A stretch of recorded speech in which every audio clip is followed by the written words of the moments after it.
Welcome to अवधि classes. Physical education, शारीरिक शिक्षा के अंतर्गत आज आपके लिए लेके आए हैं खेल चिकित्सा विज्ञान। खेल चिकित्सा विज्ञान में आज का जो पहला प्रश्न है आपके लिए, चलते हैं। योगश्चित वृत्ति चा निरोध है। योगश्चित वृत्ति चा निरोध परिभाषा दी है तो किसके द्वारा दिया गया है और इसका तात्पर्य क्या होता है? योगश्चित वृत्ति चा निरोध का तात्पर्य होता है कि चित्त की वृत्तियों को रोकने या मन के आवेगों को नियंत्रित करना ही क्या है? योग है। यह दिया गया किसके द्वारा? महर्षि पतंजलि के द्वारा दिया गया यह परिभाषा है। महर्षि पतंजलि ने कहा कि चित्त की वृत्तियों को चंचल होने से रोकना ही क्या है? योग है।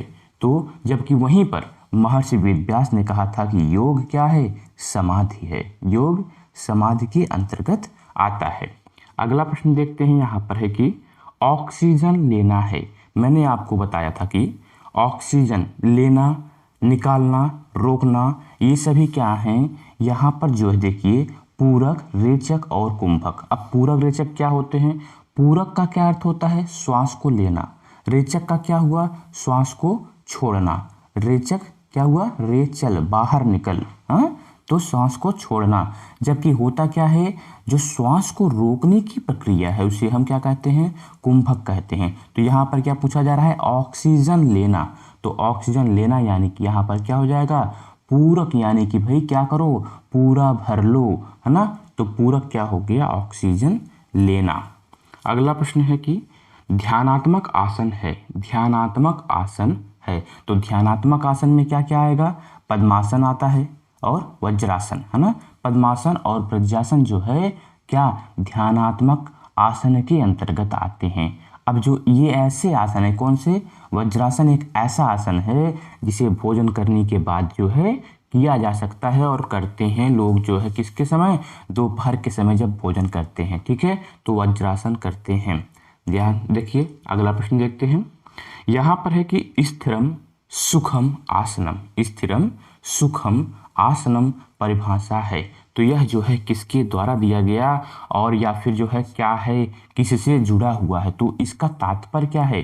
देखिए, महर्षि पतंजलि ने कहा था क्या? स्थिरम सुखम आसनम, यानी कि क्या है कि आसन वह है जिसके करने से मन एवं शरीर में स्थिरता आए और सुख का अनुभव हो। ठीक है, स्थिरम सुखम आसनम, यह जो है जिसके करने से मन में और शरीर में क्या आए? स्थिरता आए और सुख का अनुभव हो, वही है स्थिरम सुखम आसनम, महर्षि पतंजलि के द्वारा। तो यह क्या है? आसन है। ठीक है, अगला प्रश्न देखते हैं। अगला प्रश्न है अपना यहाँ पर कि कुंभक का संबंध है। कुंभक, मैंने अभी आपको क्या बताया था? कुंभक और रेचक और पूरक क्या है? ये सभी किसके अंतर्गत आते हैं? तो प्राणायाम के अंतर्गत आते हैं। किसके अंतर्गत? यह सभी जो है प्राणायाम के अंतर्गत आते हैं, है ना। कुंभक, रेचक और पूरक, इसको आप अच्छी तरीके से जानते हैं कि श्वास को अंदर लेने, अंदर रोकने की जो क्रिया होती है उसको हम आंतरिक कुंभक, और जो बाहर रोकने की क्रिया होती है उसको हम बाहरी कुंभक कहते हैं। ठीक है, कुंभक दो हो गए, एक आंतरिक हो गया जब अंदर रोकने की प्रक्रिया को, और जब बाहर रोकते हैं तो उसको बाहरी कुंभक कहते हैं। अगला प्रश्न है आपके सामने, क्रॉस वेबर टेस्ट मापता है। तो क्रॉस वेबर टेस्ट क्या मापता है? क्रॉस वेबर टेस्ट के द्वारा हम न्यूनतम मांसपेशीय शक्ति को मापते हैं। किसको? न्यूनतम मांसपेशीय शक्ति को क्रॉस वेबर टेस्ट के द्वारा मापा जाता है। ठीक है, क्लियर हो गया। अगला प्रश्न देखते हैं। अगला है यहाँ पर कि क्रॉस वेबर टेस्ट का प्रयोग डैश डैश की माप के लिए किया जाता है। मैंने अभी आपको क्या बताया कि क्रॉस वेबर टेस्ट का प्रयोग जो है हम किस में करते हैं? न्यूनतम मांसपेशी ताकत को मापने में करते हैं। न्यूनतम मांसपेशी ताकत को मापने में क्या यूज करते हैं? क्रॉस वेबर परीक्षण का उपयोग करते हैं। और इसमें कितने मध्य शामिल होते हैं? 6 मध्य शामिल होते हैं, है ना।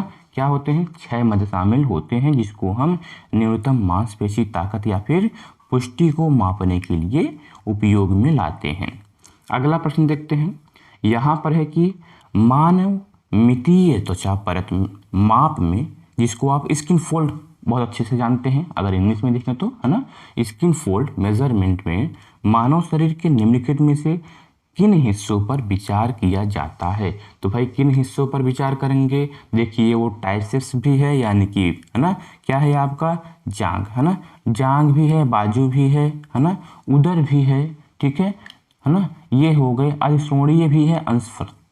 कहने का तात्पर्य है कि इन सभी के बारे में जो हम क्या करते हैं, स्किन फोल्ड मेजरमेंट से इन सभी हिस्सों पर विचार किया जाता है, ठीक है। ये सभी सही होंगे। कहने का तात्पर्य यहाँ पर आप इनमें से सभी लगा सकते हैं, ठीक है। चलिए अगला प्रश्न देखते हैं। अगला यहाँ पर कहा जा रहा है कि हिप्पोक्रेटस के अनुसार डैश डैश किस किस्म के व्यक्ति आम तौर पर कमजोर, आलसी, अक्रिय, सुस्त और निस्तेज होते हैं अथवा अपने काम काफी धीमी गति से करते हैं? तो ये किस प्रकार के व्यक्ति होते हैं? तो जो हिप्पोक्रेटस के द्वारा बांटा गया है, किसके आधार पर? व्यवहारों के आधार, है ना, व्यवहारों के आधारित गुणों पर जो बांटा गया है, उनको 4 समुदाय में बांटे हुए हैं। कौन कौन से समुदाय में? निरुत्साहित, प्रसन्नचित्त, गुस्सैल और विषादग्रस्त। लेकिन जो निरुत्साह व्यक्ति होते हैं, निरुत्साह व्यक्ति जो होते हैं वो कमजोर, आलसी और कैसे होते हैं? सुस्त और निस्तेज होते हैं। कौन से? निरुत्साहित व्यक्ति। निरुत्साहित व्यक्ति कैसे होते हैं? अक्रिय और निस्तेज होते हैं। चलिए देखते हैं अगला प्रश्न क्या है। अगला प्रश्न है यहाँ पर कि टखने के लिए स्वास्थ्य लाभ की प्रक्रिया में निम्नलिखित में से कौन सा व्यायाम किया जाता है?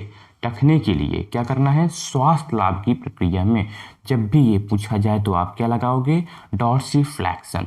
डॉर्सीफ्लेक्शन क्या करता है भाई? ये जो है टखने के स्वास्थ्य के लाभ के लिए हम क्या करते हैं? डॉर्सीफ्लेक्शन की क्रिया जो है लाभदायक होती है। इसमें क्या होता है? टखने को अंदर की ओर खींचना, है ना, अंदर की ओर खींचना, बाहर की ओर खींचना, पंजे को ऊपर उठाना, है ना, या फिर जो है पंजे को क्या करना? पंजे की ओर ऊपर उठाना। ये सभी जो है पुनर्वास की प्रक्रिया में महत्वपूर्ण व्यायाम होते हैं, है ना। किसमें? स्वास्थ्य लाभ या फिर जिसको आप कहते हो पुनर्वास प्रक्रिया, इनमें क्या होते हैं? लाभदायक होते हैं। देखते हैं अगला प्रश्न अपना क्या है। यहाँ पर कहा जा रहा है कि निम्नलिखित में से किस दवा या रसायन का यदि लंबे समय तक प्रयोग किया जाए तो इसका प्रभाव थरथराहट, सिर दर्द और हृदय गति रुक जाने के खतरे के रूप में सामने आता है? तो ये कौन सी दवा है? तो भाई बीटा-2 एगोनिस्ट। कौन सी है? बीटा-2 एगोनिस्ट ऐसी दवा है, अगर इसकी लंबे समय तक जो है प्रयोग में लाने से जो क्या होता है, इसके लंबे समय जो है प्रयोग में लाने से थरथराहट, सिर दर्द, हृदय गति रुक जाने का खतरा हो सकता है ना। इसको जो है बहुत कम मात्रा में प्रयोग किया जाता है। अब इसमें होता क्या है? मांसपेशियों का फटना होता है ना, कंडराओं का कमजोर हो जाना होता है। तो ये हो गया क्या? बीटा-2 एगोनिस्ट, है ना। ये क्लियर हुआ आपका। आ जाओ अगले प्रश्न पर। अगला प्रश्न है कि अस्थि शोषक का अवरोधक क्या है जो दर्दनाशक और रेडियोथेरेपी दवाओं के बावजूद बने रहने वाले मेटास्टैटिक हड्डी को कि दर्द को राहत देने के लिए इस्तेमाल किया जाता है? ये आपने जल्दी बहुत ज़्यादा सुना होगा कि जो क्या होता है? बिस्फॉस्फोनेट, है ना। बिस्फॉस्फोनेट जो है यह क्या है? दवाओं का समूह होता है। क्या होता है? दवाओं का समूह होता है जो क्या करता है? जिसका काम है कि अस्थि सघनता के क्षय को रोकना, लॉस ऑफ बोन डेंसिटी। यह जो है क्या करता है? यह अस्थि के सघनता के क्षय को रोकता है तथा इसका उपयोग क्या है? ऑस्टियोपोरोसिस के इलाज में करते हैं। किसमें? ऑस्टियोपोरोसिस के इलाज में करते हैं, है ना। अब इसका प्रयोग किसका प्रयोग किया जाएगा भाई? तो बिस्फॉस्फोनेट का प्रयोग करते हैं। क्लियर हो गया। आ जाओ अगला प्रश्न है कि निम्नलिखित में से कौन सा आसन सांस्कृतिक या दोष निवारक आसन की श्रेणी में आता है? दोष निवारक श्रेणी में तो भाई दोष निवारण जब भी पूछा जाए, सांस्कृतिक जब भी पूछा जाए, संवर्धनात्मक जब भी पूछा जाए तो आप क्या लगाओगे? चक्रासन, है ना। चक्रासन हुआ, सर्वांगासन हुआ, शीर्षासन हुआ, हलासन, भुजंगासन, ये सभी क्या हैं? मयूरासन, है ना, सिंहासन, ये सभी क्या हैं? सांस्कृतिक आसनों में आते हैं, ठीक है। अब इन आसनों का अभ्यास शारीरिक विकास के लिए किया जाता है। इन सभी का अभ्यास किसके लिए? शारीरिक विकास के लिए किया जाता है। और ये सभी क्रियाएं, है ना, इन सभी क्रियाओं को अगर व्यवस्थित करके प्राणायाम, प्रत्याहार व धारणा आदि को सामर्थ्य प्रदान किया जाता है ना। क्या किया जाता है? सामर्थ्य प्रदान किया जाता है। अगला प्रश्न है, बेरियाट्रिक सर्जरी जीवन शैली से जुड़ी किसान बीमारी को ठीक करने के लिए जरूरी होता है। ये क्या है, ये क्या ठीक करता है, तो भाई मोटापा ठीक करता है। ये क्या करता है, यह जो है एक साधन है, स्थूलता प्रबंधन का एक साधन है, और इससे मोटापा कम करने वाली सर्जरी भी कहते हैं। इसको क्या कहते हैं, मोटापा कम करने वाली सर्जरी भी कहा जाता है। अगला प्रश्न है, अगला है कि दर्द और व्यग्रता में उपयोग होने वाली ड्रग। जब भी दर्द और व्यग्रता, है ना, ओपियम नामक चीज आप जानते होंगे, जिसको आप अफीम के नाम से जानते हैं, ना, ओपियम या फिर अफीम के नाम से जानते हैं। ये कहाँ पर यूज होता है, तो दर्द और व्यग्रता में उपयोग होता है। ये कहाँ पर, दर्द और व्यग्रता में उपयोग होता है। यह पैपेवर सोमनिफेरम, किसमें, यह जो है पैपेवर सोमनिफेरम नामक पौधे के जो क्या होते हैं, अधपकेल फल से उत्पन्न होते हैं। जो उसके लैक्टेस होते हैं, लैक्टेस को सुखाकर बनाया गया यह पदार्थ है क्या, अफीम। आप सुने होंगे, है ना। यह जो है मादकता वाले पदार्थ में शामिल होती है। अगला प्रश्न देखें। अब तो अगला प्रश्न है आपका, स्पोर्ट्स में एर्गोजेनिक एड्स मदद करता है। जो एर्गोजेनिक एड्स होते हैं वो किस में मदद करते हैं, देखिए वो करते क्या हैं, उनका काम क्या होता है, उनका काम होता है कि सहन शक्ति को बढ़ाना, शक्ति को बढ़ाना, है ना, सहन शक्ति को बढ़ाना और शक्ति को बढ़ाना। उसके साथ साथ वो एकाग्रता को बढ़ाने में मदद करते हैं, एकाग्रता को बढ़ाने में मदद करते हैं। उसके साथ वो क्या करते हैं भाई, उसके साथ जो है शक्ति, सहन शक्ति बढ़ाते हैं, एकाग्रता बढ़ाते हैं। इन दोनों का काम क्या है, इन दोनों का काम है जो है स्पोर्ट्स जो है ये क्या होते हैं, एर्गोजेनिक एड्स होते हैं, वो यही काम करते हैं, है ना। अब ये क्या होते हैं, वे पदार्थ होते हैं जो भोजन या प्रशिक्षण के तरीके होते हैं, जो ऊर्जा के उत्पादन, प्रयोग या पुनः शक्ति को प्राप्ति को बढ़ाते हैं और खिलाड़ियों को क्या करते हैं, स्पर्धात्मक लाभ प्रदान करते हैं, है ना। ये क्या करते हैं, स्पर्धात्मक लाभ प्रदान करते हैं। ठीक है। अगला प्रश्न है कि विश्व की सबसे लोकप्रिय उत्तेजक औषधि जो चाय, काफी, शीतल पेय, आहार की गोलियां आदि में पाया जाता है वह है, तो ये आप कहाँ पर प्राप्त करते हो भाई, आप डेली पीते हो क्या, चाय। और चाय में क्या आपको प्राप्त होता है, कैफीन नामक पदार्थ। क्या, कैफीन नामक पदार्थ जो है उत्तेजक औषधि है ना, उत्तेजक औषधि है, क्या है, कैफीन है। ठीक है, कैफीन जो है उत्तेजक पदार्थ है और कहाँ पर पाया जाता है, आपके चाय, कॉफी, शीतल पेय, आहार की गोलियों में पाया जाता है। देखते हैं अगला प्रश्न। अगला प्रश्न है कि अंतर्राष्ट्रीय ओलंपिक समिति द्वारा निम्नलिखित में से किस ड्रग पर प्रतिबंधित नहीं है, तो भाई किसमें, तो वहां पर आपको शराब पर प्रतिबंधित नहीं लगाया गया है ना, शराब पर प्रतिबंध नहीं लगाया गया है। 1 जनवरी 2018 को जो वाडा है, यानी कि वर्ल्ड एंटी डोपिंग एजेंसी के द्वारा जो सूची निकली गई थी उसमें जो है शराब को शामिल नहीं किया गया है। ठीक है। अगला प्रश्न देखते हैं। यहाँ पर है कि निम्नलिखित में से कौन सी दवा या रसायन मानव शरीर में आरामदायकता का एक अनुभव जगाती है, क्या जगाती है, एक अनुभव जगाती है आरामदायकता का, तो वह है कैनाबियाइड, है ना, कैनाबिनाइड। ये जो क्या करता है, इसका काम होता है शिथिलता या फिर आरामदायकता की अनुभूति प्रदान करना, शिथिलता या आरामदायकता की अनुभूति प्रदान करना। ये सभी दवाएं प्रतियोगिता में क्या होती हैं, वर्जित होती हैं। सभी दवाएं क्या होती हैं, वर्जित होती हैं। अगला है कि मांसपेशियों की वृद्धि और शक्ति को बढ़ावा देने के अपने क्षमता के कारण आमतौर पर एथलीटों द्वारा इस्तेमाल किए जाने वाला दवाओं का वर्ग है, तो क्या होता है दवाओं का वर्ग, भाई दवाओं का वर्ग है एनाबोलिक स्टेरॉइड। क्या होता है, एनाबोलिक स्टेरॉइड। ये वर्ग कैसे होते हैं, ये वृद्धि और शक्ति को बढ़ावा देते हैं और यह जो है आमतौर पर एथलीटों द्वारा बेहतर प्रदर्शन के लिए, जो खेल प्रदर्शन होता है उसके लिए उपयोग किए जाते हैं, क्या, एनाबोलिक स्टेरॉइड। ठीक है। आ जाओ अगले प्रश्न पर। अगला प्रश्न है आपका कि एनाबोलिक स्टेरॉइड एक प्रतिबंधित दवा कुछ खिलाड़ियों द्वारा किसको विकसित करने के लिए इस्तेमाल किया जाता है। मैंने आपको बताया कि जो है यह क्या करते हैं, यह शक्ति को बढ़ावा देते हैं, है ना, लेकिन यहाँ पर देखेंगे कि यह जो है लीन बॉडी मास, क्या, लीन बॉडी मास LBM, यह जो है लीन बॉडी मास को विकसित करने के लिए कुछ खिलाड़ियों द्वारा एनाबॉलिक स्टेरॉइड का उपयोग किया जाता है, जबकि यह क्या है, एक प्रतिबंधित दवा है, वर्जित दवा है ना, यह जो है प्रतिबंधित है, वर्जित है। ठीक है, आगे आ जाओ अगले प्रश्न पर। निम्नलिखित में से कौन एनाबॉलिक स्टेरॉइड का एक उदाहरण है? जब भी पूछा जाए कि एनाबॉलिक स्टेरॉइड जो स्टेनोजोल है ना, स्टेनोजोल है, यह जो है क्या है, यह जो है एनाबॉलिक स्टेरॉइड का उदाहरण है। क्या है? एनाबॉलिक स्टेरॉइड का उदाहरण है। उसके साथ साथ आते हैं आपके मेटेनोजोल है ना, ऑक्सैलोडोनोजोल, ये सभी जो है किसमें आते हैं, ये सभी जो है यह एनाबॉलिक स्टेरॉइड के अंतर्गत आते हैं। इसका काम होता है खिलाड़ियों के लिए प्रतियोगिता व दौरान में बाद में जो सभी जो है यह प्रतिबंधित होते हैं, या जो कि क्या करता है भाई, यह वृद्धि और शक्ति को बढ़ाने में मदद करता है।